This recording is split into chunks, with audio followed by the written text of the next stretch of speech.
मालवणमधील राजकोट किल्ला पर्यटकांसाठी बंद ठेवण्यात आला आहे। किल्ला बंद ठेवल्याने माजी आमदार वैभव नाईक नाराज झाले आहेत। पुतळ्याचा भाग कोसळेल या भीतीने किल्ला बंद केला का असा सवाल वैभव नाईक यांनी सरकारला केला आहे।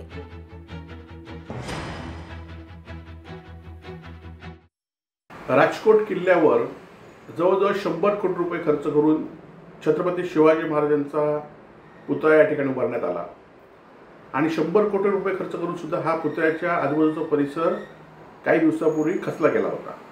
आज जे काम सार्वजनिक विभागाने केलंय त्या सार्वजनिक विभागाच्या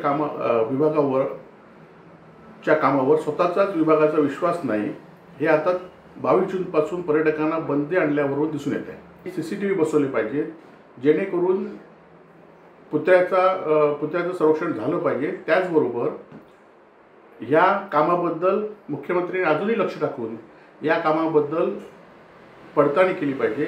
जे अधिकारी दोषी असतील त्यांच्यावर कारवाई केली पाहिजे अशी आमची मागणी आहे।